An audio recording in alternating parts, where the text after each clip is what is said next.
भारत सरकार ने संसद में यह कहा है कि इस देश में ऑक्सीजन की कमी से किसी की मौत नहीं हुई। क्या वाकई में ऐसा है? आज इस विषय पर हम चर्चा करने वाले हैं। बहनों भाइयों, कोरोना के दौरान और इस दौरान हुई त्रासदी, जिस प्रकार की पीड़ा हमारे देश के लोगों ने भोगी है, जिस प्रकार की इस विपत्ति का सामना किया है, सरकार का यह बयान कि ऑक्सीजन की कमी से किसी की मौत नहीं हुई है, यह असंख्य लोगों की मौत का मजाक उड़ाना हो गया। विशेष तौर पर हमारे प्यारे उत्तर प्रदेश में, जहां आपकी और हमारी आंख के सामने 2 महीने पहले हमारे ही आपके अपने अजीज लोगों ने ऑक्सीजन की कमी से तड़प तड़प कर इसी प्रदेश में दम तोड़ा, और आज सरकार कह रही है कि किसी की मौत ऑक्सीजन की कमी से नहीं हुई। हम और आप इस बात के गवाह हैं कि हमने और आपने कितने लोगों को ऑक्सीजन की कमी के चलते गंवाया है। कौन सा ऐसा अस्पताल है उत्तर प्रदेश के भीतर जहां ऑक्सीजन की किल्लत ना हुई हो? कौन सा ऐसा अस्पताल है उत्तर प्रदेश के भीतर, सरकारी या प्राइवेट, जहां ये नोटिसें न चस्पा हुई हो कि ऑक्सीजन खत्म हो गई है, अपने मरीज यहां से ले जाइए?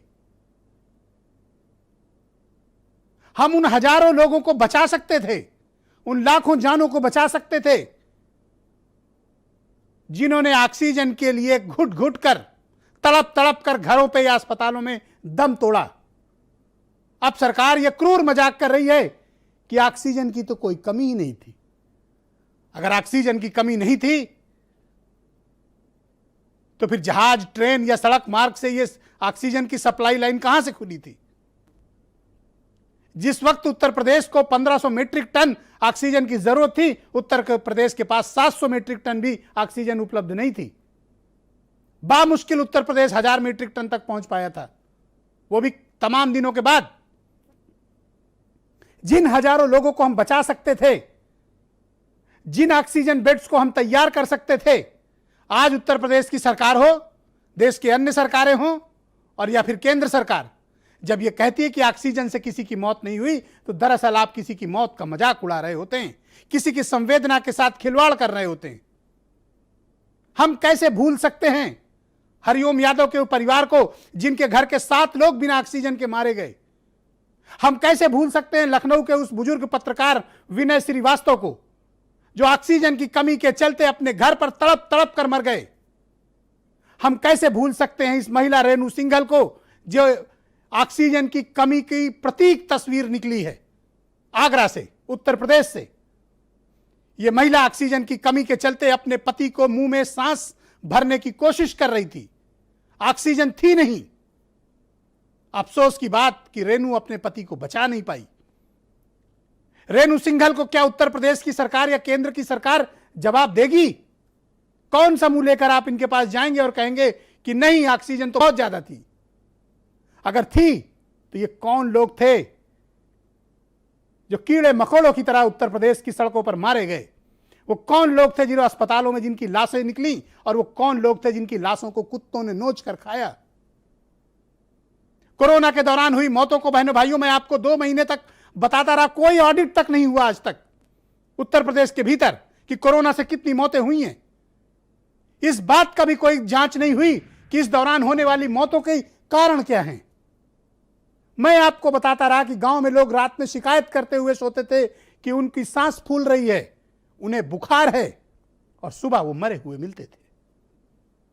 ऐसी ऐसी कारुणिक कहानियां हैं कि लोगों ने अपने मां बाप गंवा दिए, घर के कमाऊ सदस्यों को गंवा दिया, बहनें विधवा हो गई, माएं अनाथ हो गईं, और अब सरकार कह रही है कि ऑक्सीजन की कोई कमी नहीं।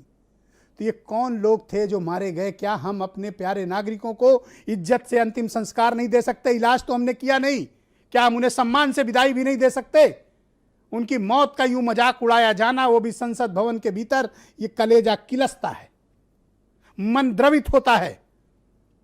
अफसोस के लिए शब्दों का चयन कम पड़ जाता है जब मैं ये सोचता हूं कि हमारे भाई बहन, हमारे दोस्त और रिश्तेदार किस तरह से घुट घुट कर इस उत्तर प्रदेश के भीतर मरे, और हम कुछ नहीं कर पाए। कौन जवाब देगा बहराइच की उन 2 बेटियों को जो अपनी मां को जिला अस्पताल के भीतर सांस भरने के लिए अपने मुंह से कोशिश कर रही थी, नहीं बचा पाई?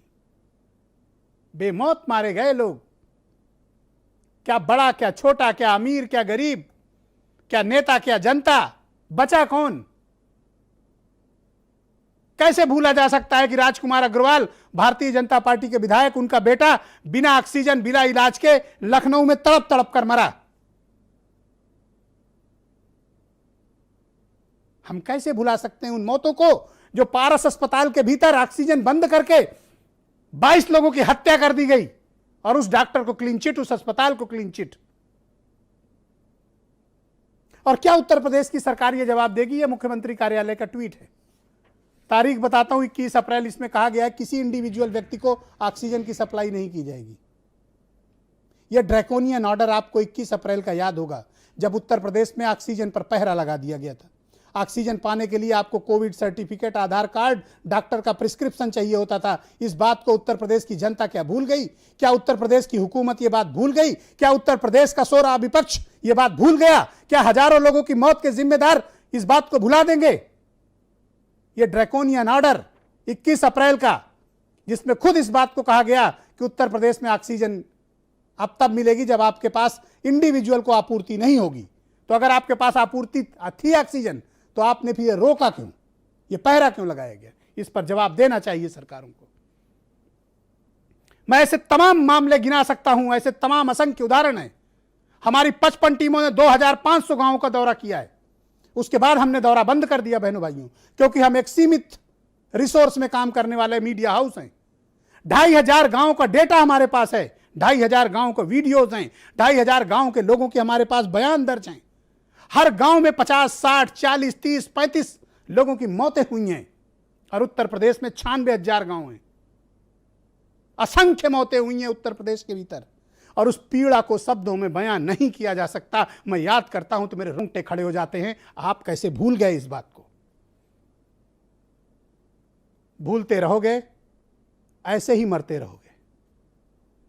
ऐसे ही तुम्हारा मजाक उड़ाया जाएगा संसद भवन के भीतर, और ऐसे ही तुम्हारे साथ क्रूर मजाक होगा उत्तर प्रदेश की असेंबली के भीतर, जब कहा जाएगा कि न ऑक्सीजन की कमी, न रेमडेसिविर की कमी, न दवाओं की कमी, न अस्पताल की कमी। तो क्या ये शौकिया लोगों ने आत्महत्या कर ली? क्या लोगों ने खुद अपना गला घोट लिया कि सरकार बदनाम हो जाए? यह क्रूरता की पराकाष्ठा है कि हम अपने राज्य के नागरिकों का न टेस्ट किए, न उनका हमने इलाज किया, न हमने उनको अस्पताल में जगह दी, और मर गए तो सम्मान से अंतिम संस्कार तक नहीं दिया। कफन की लाश के कफन तक नोचा गया है उत्तर प्रदेश के भीतर। आप कैसे ये बात भूल सकते हैं? ये तस्वीर जीवंत प्रमाण है। ये तस्वीर भुलाई नहीं जा सकती। सदियों तक इसे याद रखा जाएगा कि इस त्रासदी में जब लोग हमारे मर रहे थे, सरकारें क्या कर रही थीं। हम अपनी जवाबदेही से भाग नहीं सकते। उन अनाथ बच्चों को जवाब कौन देगा जिनके मां बाप मर गए बिना इलाज के, बिना ऑक्सीजन के? हमारे पास ऐसे करीब 1,500 बच्चों की सूची है। आए सरकार में देना चाहता हूं सूची, लीजिए आप सूची। हम तो सिर्फ इतना ही तैयार कर पाए 55 टीमों के जरिए, 2,500 गांवों के जरिए। सिर्फ आज तक उत्तर प्रदेश की सरकार ने मुआवजा तक नहीं बांटा है किसी को।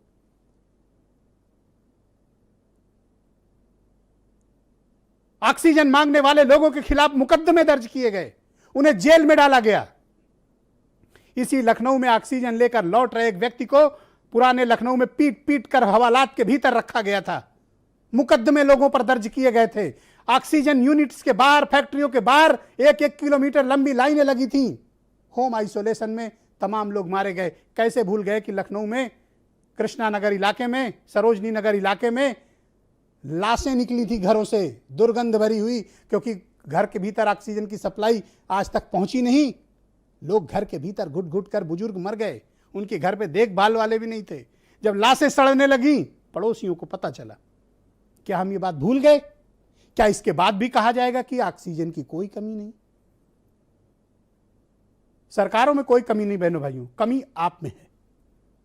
अगर जागरूकता आप में होती, अपने हक की मांग आप में होती, आपकी रीढ़ की हड्डी सीधी होती और अपने हक और हुकूक के लिए आप लड़ते, तो आज यूं आपका क्रूर मजाक नहीं उड़ाया जाता कि ऑक्सीजन की कमी से कोई नहीं मरा।